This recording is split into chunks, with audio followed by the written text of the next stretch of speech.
is Minjee versus Joseph Purpura. You'll have 15 minutes to present your arguments. The appellant is the only person arguing today, Attorney Johns. There is no brief filed by the appellee. When you do present your argument, please introduce yourself, keep your voice up, and remain behind the podium. You should not use the names of children, minors, and victims during your argument. You can refer to them by initials or terms like the child. We have read your brief and are ready to proceed when you are. Thank you, Your Honors. Attorney Leslie Johns on behalf of the appellant, Joseph Purpura. May it please the court.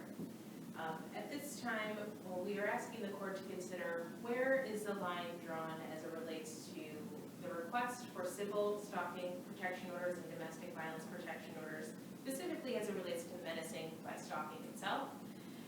We submit to you that in an emotionally charged situation such as a divorce, there are times that will arise in which the parties will not get along. They will be annoyed with each other, and they will communicate in a way that, looking back, they may be disappointed in. But does that necessitate a need for ongoing protection and the issuance of a protection order? And we submit to you that that answer is no, especially as it relates to the specific facts of this case. We submit that the trial court erred when it granted the domestic violence protection order, naming my client as a respondent, as the evidence at the full hearing did not support it. Now, my client admittedly did not handle the end of his marriage well, and I would submit to the court that most probably don't. And in looking back, did he respond in the perfect way? Did he communicate in the most effective way with the petitioner? We submit to you that that is the truth, and he did not. But does that require an ongoing need for protection in the issuance of a protection order? The full hearing testimony revealed that my client hired a third-party company to place a GPS tracker on his wife's vehicle because he believed that there was infidelity in the relationship. At the time of the filing of the petition, that GPS had been removed weeks prior to that. And the petitioner had already moved out of the marital residence to an apartment in which my client had no idea where that apartment was. And nor did he have any interaction with the petitioner at that apartment, as she testified to. The GPS tracker was removed after she moved out of the marital residence, as it became clear that at that point the relationship was probably going to end.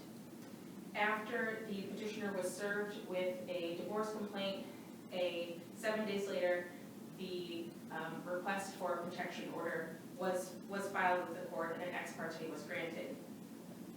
There was a point in time in which the police got involved and communicated with both the petitioner and the respondent regarding communication.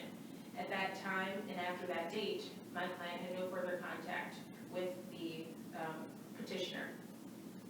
Ohio law tells us that the decision whether or not to grant such an order is within the sound discretion of the trial court, but it can be reversed for an abuse of discretion. And abuse of discretion implies that the court's ruling was unreasonable, arbitrary, or unconscionable.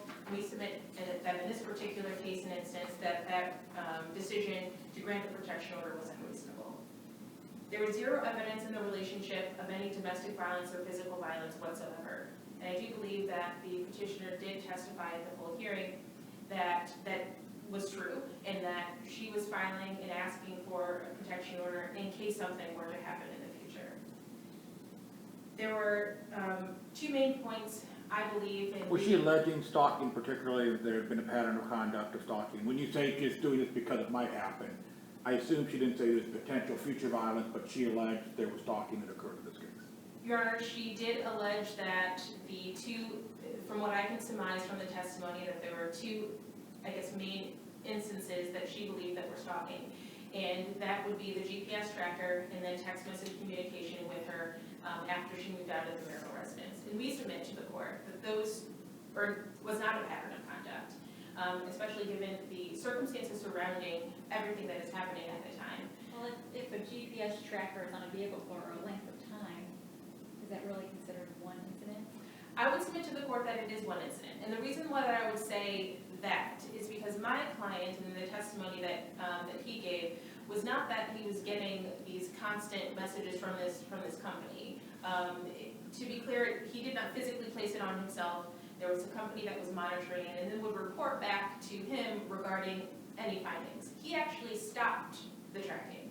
There was some delay, I believe, in communicating that he testified about with the company to remove it, but once it was clear that she was moving out in August, he requested that that monitor be removed. So at the time that, I guess, the marriage was ending and it was clear that the parties were going to go on their separate ways, my client did cease that, or attempt to cease that, and was not receiving any real-time information from the company about it. So we would submit that if the court considers that to be an instance that would likely cause someone to fear physical harm or mental distress, that would be one incident rather than multiple. Does that text message correlate with what you're saying? It sounds like those text messages about watching her or knowing what she's doing were after she moved out.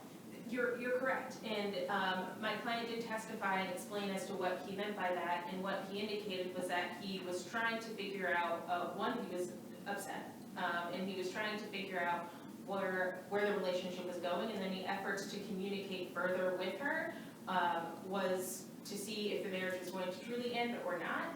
And I do believe that he did testify that he was not, in fact, stalking her at that point and did not know what her whereabouts were at that time. And I do believe, Your Honors, that the testimony that he gave was credible.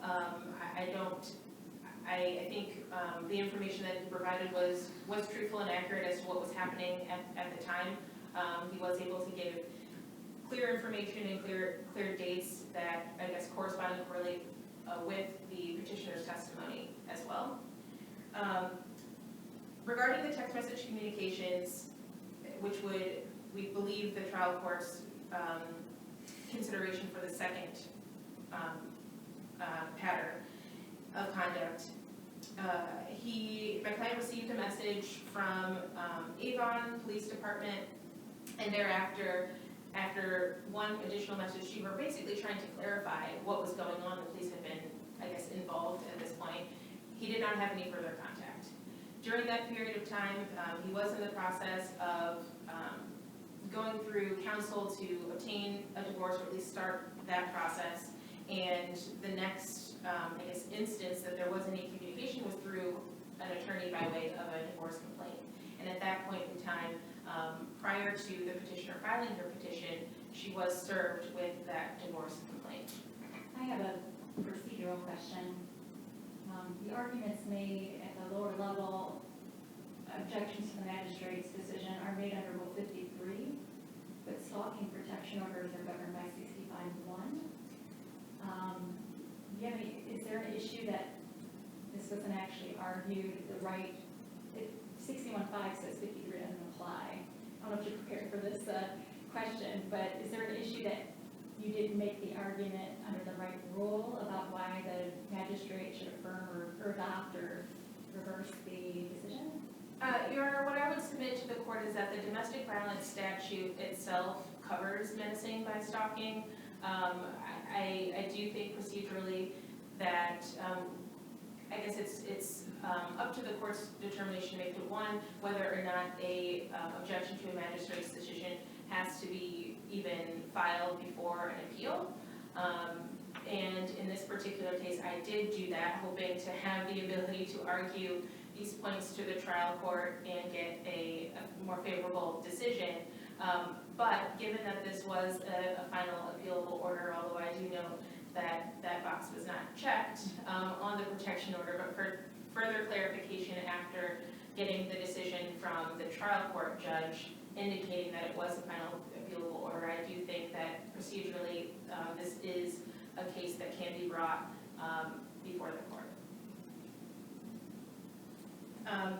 Regarding the mental distress element, which is also something that the petitioner was required to show, this court has indicated that mere mental distress or annoyance does not constitute mental distress for purposes of the menacing by stalking statute.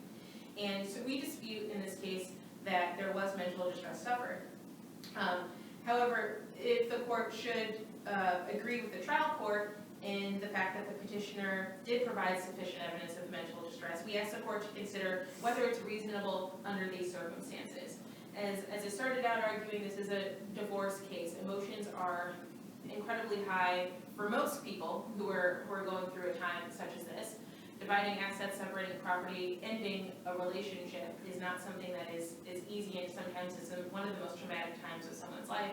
And so if you consider that where both parties are sitting, is it reasonable to say that what occurred between the parties rises to the level of mental distress for the petitioner? Certainly, she did not want to communicate with her husband anymore at the time, as we have heard through the testimony. But whether or not she suffered mental distress, I think, is something that we would urge the court to consider based upon what was contained in the record. The record, as we indicated, does not support a finding, in our opinion, that a pattern of conduct has occurred, especially given the time frame of every step at this point, beginning in August, when the petitioner moved out of the residence. There was certainly no evidence of domestic violence that was testified to by the petitioner. It was also indicated that the reason that this request was made was to ensure that something would not happen in the future. And we submit to the court that that's simply not enough to grant a protection order in this case. Protection orders are not to punish bad or less than favorable behavior or conduct. They are designed to protect people from future harm, and there is no evidence that the petitioner in this case needed protection from future harm in light of where the parties were sitting at the time that this was filed.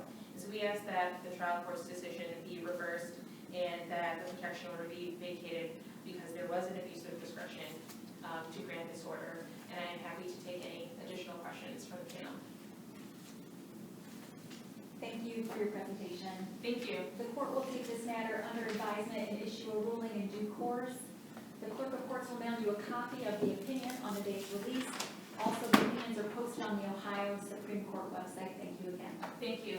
The court is now adjourned.